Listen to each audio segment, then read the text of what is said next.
আসসালামু আলাইকুম আমার সকল প্রিয় আপু এবং ভাইয়ারা, আপনারা সবাই কেমন আছেন? আশা করি কাছে এবং দূরে, দেশ এবং দেশের বাইরে যে যেখানে বসে আমার আজকের ভিডিওটি দেখতেছেন, আল্লাহর রহমতে আপনারা সবাই অনেক বেশি ভালো আছেন। আমিও আল্লাহ তাআলার অশেষ রহমতে আলহামদুলিল্লাহ বেশ ভালো আছি। বরাবরের মতো চলে আসলাম আজকে আরেকটি ব্লগ ভিডিও নিয়ে। আমি হাসনা হেনা। আমি হঠাৎ করে বাড়িতে চলে আসছি। আব্বা ফোন দিয়ে বললেন যে যেতে হবে, আর আমার হাজব্যান্ড যেহেতু অনেক বেশি ব্যস্ত, আমার দেবরও এখন আমাদের বাসায় থাকে। তো আমার শাশুড়ি আম্মা মারা গিয়েছেন, আপনারা অনেকেই জানেন যারা রেগুলার আমার ভিডিও দেখেন। আম্মা মারা যাওয়ার আগে একটা অ্যাকাউন্ট আম্মার ছিল লাইফ ইন্স্যুরেন্সে। তো লাইফ ইন্স্যুরেন্সের অ্যাকাউন্ট কারো যদি থাকে, তো মারা গেলে ওনার নমিনিরা টাকা পায়। তো আমার হাজব্যান্ড এবং আমার দেবর, তারা দুই ভাই, তারা দুজন নমিনি ছিল। নমিনিদের বিভিন্ন কাগজপত্র এবং bank account, bank solvency statement এগুলা জমা দিতে হয় লাইফ ইন্স্যুরেন্সে। জমা দিলে টাকাটা তারা দিয়ে দেয়। তো আমার হাজবেন্ডের তো সময় নাই। আমার দেবরে এখন ঢাকায় আমাদের এখানে থাকে এবং ওইখানে জব করে একটা প্রতিষ্ঠানে। তো তাদের সময় নাই, সেজন্য আমি হঠাৎ করে আজকেই চলে আসছি বাড়িতে। আর বাড়িতে আসছি, আব্বা তো আমাদেরকে দেখে খুবই খুশি, এক্সাইটেড, ছোটো মাছ আমাদেরকে খাওয়াবে।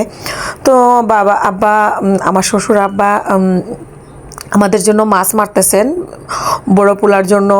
আমি তো বড় পোলার বউ, আমি আসছি, আমার যা বাড়িতে আছে, তো বড় পোলার জন্য মাছ দিবে এবং আমাদেরকে খাওয়াবে। আর বাড়ির আশেপাশে এখন পরিবেশটা এত সুন্দর লাগে, এমন দিনে দেখুন কি যে একটা সুন্দর পরিবেশ।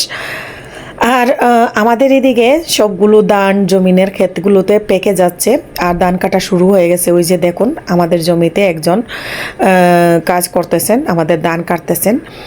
তো আমি আবারও চলে আসব কিছুদিনের ভিতরে। আমাদের একটা দরকার আছে, এখানে কিছু জমি আমরা নিতেছি, সবাই দোয়া করবেন। 2 বিঘা 15% মানে 2.5 বিঘা জমি আমরা এবার নিতেছি আমাদের এখানে ক্ষেতের জন্য। যদিও আব্বা যতটুকু ক্ষেত করান, ওই ক্ষেতের ভাত আমাদের খাইয়া শেষ করা যায় না। তো এখন জমি নিলে মনে করেন চাষ করে তারপরে ধান বিক্রি করে ফেলবো, এই আর কি। আর এই যে আব্বা এখানে মাছ ধরতেছেন, আর আমিও দূর থেকে দেখতেছি প্রচুর রোদ উঠছে, অনেক সুন্দর ওয়েদার আজকের দিন, এত ভালো লাগছে। তো আমি একদিনের জন্য আসছি, আজকে আসলাম কেবল একটু সময় হইল আমি আসছি। আর আগামীকালকে আমি চলে যাব, কারণ আমার যেহেতু ঢাকায় থাকি, ওইখানে ব্যবসার কাজ। আর এই সময় শীতের সিজন চলে আসছে, হালকা পাতলা শীত পড়েই গিয়েছে। শীতের অনেকগুলো কসমেটিক্সের প্রোডাক্টগুলো মানুষের প্রয়োজন হয়। দোকান যদি এই মুহূর্তে বন্ধ রাখি, ব্যবসার একটা লস হয়ে যাবে, এই আর কি। তাই আমি বাড়িতে থাকবার পারবো না, যে কাজে আসছি কাজটা শেষ করে চলে যাব। আর বাড়িতে আসাতেই প্রথমেই আমার গলার ভয়েসটা খুবই নষ্ট হয়ে যাচ্ছে, কারণ আমি এক জায়গা থেকে আরেক জায়গায় গেলে, এক জায়গার পানি আরেক জায়গায় গিয়ে খাইলে মানে আমার গলার প্রবলেম আগে দেখা দিবে, কারণ আমার টনসিলের সমস্যা আগে থেকেই আছে। সমস্ত বন্ধের দিকে আমি একটু জুম করে দেখাচ্ছি, দেখেন সব ধান পেকে গেছে। খুব তাড়াতাড়ি সবগুলো ধান কেটে কুটে গড়ে উঠাইতে হবে। তো আব্বা কামলা আগামীকালকে কয়েকজন কামলা নিয়ে নেবেন আর কি। কামলা বলতেছি, আসলে এইভাবে তাদের দেশে এইভাবে বলে, তো আমি অন্যভাবে আর বললাম না, সরাসরিভাবে বলে দিলাম, কেউ আবার মাইন্ড করবেন না। আর আমাদের পুকুরের দেখেন এই অবস্থা, কচুরি পানায় একদম পুকুর আরেক রকম হয়ে গেছে, পুরাটা পুকুরের মধ্যে কচুরিপনা এরকম হয়েছে। আমি জুম করে দেখাইতেছি, বাট দেখতে এতটা সুন্দর লাগতেছে, যেমন সবুজে সবুজে পুরাটা ঘেরা। আর রোদ উঠছে, তো রোদের জন্য সবুজে আর রোদে একদম একাকার হয়ে যাচ্ছে। তো এখন বাজে বিকাল প্রায় 3:30। এমন টাইমে রোদটা পড়ন্ত বিকেলের রোদ মনে হয়, তাই না? দিন ছোটো হয়ে আসতেছে, আর এই ছোটো দিনে আসলে সময় পাওয়া যায় না। তো যাই হোক, পরের দিন আমি দোকানে চলে আসছি। বাসায় চলে এসে ফোনের যন্ত্রণা, আমার কাস্টমার আপুরা ফোন দিতেছে বারবার, তাদের কসমেটিক্স লাগবে। তো বাসায় এসেই আমি আর রেস্ট না নিয়ে তাড়াতাড়ি দোকানে চলে আসলাম। দোকানে চলে এসেছি। তো এখনও পরিপূর্ণভাবে শীতের নতুন নতুন কোনো কালেকশন নিতে পারি নাই, আগের যা আছে তাই এখন সেল করতে হচ্ছে, কারণ মাত্র শীত আসতেছে আর কোম্পানিগুলো আস্তে আস্তে আসবে, আমরা অল্প অল্প করে অর্ডার দিব এবং নতুন নতুন প্রোডাক্টগুলো নিব। তো এখন যা আছে এগুলো দিয়েই আলহামদুলিল্লাহ শুরু করে দিয়েছি। তো অনেক কথা তো বলেই ফেলতেছি আপনাদের সাথে, যে জরুরি কথাগুলো এখনও বললাম না। আমার ভিডিওটি যারা আজকে প্রথম দেখতেছেন, যদি আমার ভিডিও দেখে একটু ভালো লেগে থাকে, প্লিজ আমার চ্যানেলটি এখনও সাবস্ক্রাইব করে না থাকলে আমার চ্যানেলটি সাবস্ক্রাইব করে পাশে থেকে যাবেন।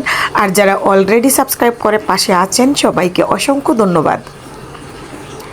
এইখানে সব সুন্দর হওয়ার হারবাল টারবাল যা আছে, বেটনোবেট এন্ড কত কি আল্লাহ, কত কি লাগে। তো দেখতেছেন অল্প অল্প করে প্রত্যেকটা জিনিস আমি রাখার চেষ্টা করি আমার দোকানে, যাতে আমার আপুরা এসে আমার কাছ থেকে কোনো কিছু না পেয়ে ফেরত যেতে হয়। যেগুলো এই জায়গায় চলে সেগুলো রাখার চেষ্টা করি। আর এখানে যেটা চলে না ওটা তো আমি আন্তাজি রেখে লাভ নাই, যখন যেটা এসে কাস্টমাররা চায় সেটাই আমি রাখি আর কি। আপনারা বলতে পারেন এগুলো দেখানোর কি আছে। এখানে এবার নতুন একটা কালেকশন, যেমন গত বছরও আমি ব্রু প্লাস এবং Nivea lotion, Bru plus lotion এগুলো খুব চলছিল শীতের মধ্যে, তো অল্প দুইটা আছে আগের, আর নিভিয়ার অর্ডার দিয়েছি। এখানে ব্যাগের কালেকশনগুলো দেখতেছেন। এই ব্যাগগুলো বারবার হয়তো আপনারা মনে করতে পারেন দেখানোর কি আছে, বিভিন্ন ভিডিওতে দেখেন। আসলে আমরা স্টকে অনেকগুলো একসঙ্গে নিয়ে আসি, যখনই একটা সেল হয়ে যায় তখন আবার এই জায়গায় শো হিসাবে রাখি, সেজন্য আর কি। আপনারা দেখেন যে এখানে এগুলা সব সময় দেখি, আসলে সব সময় এগুলা থাকে না, সেল হয় আলহামদুলিল্লাহ। যাই হচ্ছে তে আমি আল্লাহর কাছে শুকরিয়া আদায় করি, আল্লাহ যাই দিচ্ছেন সব কিছুই ওনার হুকুমেই হচ্ছে। আর যাই আসা হোক না কেন আল্লাহর হুকুম ছাড়া কিছুই হয় না। এখানে দেখতেছেন বাচ্চাদের কিছু খেলনা, কসমেটিক্সের দোকানে বাচ্চাদের খেলনা রাখতেই হয়। অনেক বাচ্চারা এসে বিভিন্ন ধরনের খেলনার ভায়না ধরে, আর খেলনাগুলো আমাদের ভালোই সেল হয় আলহামদুলিল্লাহ। এখানে যে লেখার অক্ষর আছে, তারপরে কিছু খেলনা আছে আবার বাচ্চাদের গিফটেও চলে যায়, যেমন ওই যে রিমোট কন্ট্রোল গাড়ি, রিমোট কন্ট্রোল এরোপ্লেন, হেলিকপ্টার, তারপরে অনেক কিছু এগুলো রাখতে হয় কসমেটিক্সের দোকানে। এগুলোও চলে, খুব ভালো চলে, যদিও কসমেটিক্সের দোকান, তারপরেও ওগুলা রাখতে বাধ্য, কারণ কাস্টমারের চাহিদা বেশি এগুলোর উপরে। তো যাই হোক, অনেক কথা বললাম, আমার কথা বেশি বক বক বক বক হয়ে যাচ্ছে, কি বলবো। খুব টায়ার্ড লাগতেছে, বাড়ি থেকে এসেছি, আর এসেই তো আবার এখানে বাসায় জানেন না কত কাজ পড়ে আছে। বাসায় গিয়ে বাড়ি থেকে আব্বা মাছ দিয়েছেন, মাংস, মুরগি, তারপরে শাক সবজি হালকা পাতলা নিয়ে এসেছি, এগুলা গুছাইছি, গুছাইয়া তারপরে আসলাম। যে দোকানে এসে দেখা যায় আপনাদের ভাইয়ার তো একটুও সময় নাই, ওর বিজনেসেরও ওর অনেক ব্যস্ত, কারণ সে দুইটা ফ্যাক্টরিতে টিফিন দেয়। টিফিন বলতে ফ্যাক্টরিগুলোতে এক এক দিন এক একটা চাহিদা, পেডিস, তারপরে স্যান্ডউইচ এগুলোও চায়, আবার কোনো দিন কেক, কলা, আবার কোনো দিন বনরুটি এবং কলা, সেগুলাও যায়। তার জন্য সে বিকালবেলা একটুও সময় পায় না, আসরের নামাজটা পড়েই কোনো রকম বাসা থেকে বের হয়ে যায় টিফিনের ঝামেলার জন্য। টিফিনগুলো ডেলিভারি দিয়ে তারপরে চলো মাগরিবের নামাজের টাইম হয়ে যায়, সে মাগরিবের নামাজ পড়ে যদি একটু সময় পায় দোকানে এসে বসে আর কি। আর যদি সময় না পায় তাহলে তো আর কি করার, আমারই বসতে হয়। দোকানটা এখন দেখা যায় বেশিরভাগ আমার উপরেই ডিপেন্ড করে, কিন্তু সে দিনের বেলা একটা উপকার করে, কিছু কিছু কোম্পানির যে প্রোডাক্টগুলো সেগুলো সে অর্ডার করে, আর বিকালবেলা আমি গিয়ে রিসিভ করি, কোনো সময় সেও রিসিভ করার সময়টা পায়, এতটুকু করতে পারে। তো সে যতটুকু করে অতটুকুতেই আমার অনেক উপকার হয় আর কি। এই বিজনেসটা স্টার্ট করার আমার প্রায় 5 বছর বয়স চলে। 5 বছরে 2 বছর আমি কিছুই করতে পারি নাই। আগে যেখানে দোকান ছিল ওইখানে শুধু ব্যবসাটা শিখেছি, আর এখন যেখানে দোকান নিয়ে আসছি এই 3 বছর চলে আর কি এখানে দোকান নিয়ে আসার। এখানে আসার পর আলহামদুলিল্লাহ ভালো বিজনেস করেছি এবং ছোট দোকান থেকে আজকে এত বড় দোকান হয়েছে। ওই আমার হাজব্যান্ড আমার পাশে থাকছে এবং দুজনে মিলেই অনর্গল পরিশ্রম করে যাচ্ছি আলহামদুলিল্লাহ। এটা আমার দোকানের সামনের সাইড আর কি, আমি যেখানে বসি। এখানে আপনাদের ভাইয়া বসে আছে, কারেন্ট নাই দিনের বেলা, এখন পরের দিন সকালে আর কি। আমি আসছি একটা জরুরি কাজে, ব্যাংকে যাব, তো ওরে নিয়ে যাব, এই জন্য চলে আসছি। এসে দেখি কারেন্ট নাই, সে বসে আছে। ভাবলাম ওরেও একটু আমার ক্যামেরাতে বন্দি করে নেই। এই আর কি দোকানের লোক সবই আপনাদেরকে টুকটাক করে দেখিয়ে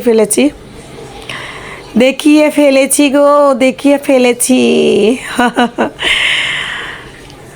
ও অনেকেই হয়তোবা ফুল ভিডিও দেখেন নাই, আবার অনেকেই দেখবেন। সবাই দোয়া করবেন আমার বিজনেসের জন্য, আমার পরিবারের জন্য। আর আমিও দোয়া করি আপনারা সবাই ভালো থাকেন, সুস্থ থাকেন, যে যেখানে আছেন। যারা বিজনেস স্টার্ট করতে চাচ্ছেন, যদি আপনাদের কোনো কিছু জানার ইচ্ছা থাকে আমাকে কমেন্টে জানাবেন, আমি আপনাদেরকে বলার চেষ্টা করব, জানানোর চেষ্টা করব। ঠিক আছে, এই যে আমার দোকানের পরিপূর্ণ লুক সম্পূর্ণটা দেখিয়ে দিয়েছি। কেমন হয়েছে জানাবেন। সবাই ভালো থাকবেন, সুস্থ থাকবেন, এই কামনা করে আজকের মতো আমি এখানে বিদায় নিয়ে নিব। আল্লাহ হাফেজ, আসসালামু আলাইকুম।